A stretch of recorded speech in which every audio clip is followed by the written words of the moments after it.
با رعایت این نکات براش جذاب میشی.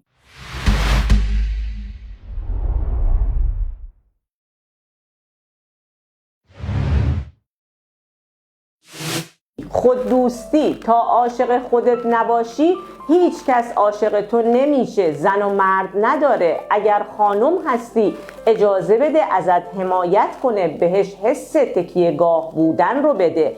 و اگر آقا هستی حامی بودنت رو نشون بده، اجازه بده بهت تکیه کنه. برنامه و هدف خودت رو داشته باش و فراموش نکن که هیچ کس عاشق یه فرد خسته کننده و بیکار نمیشه.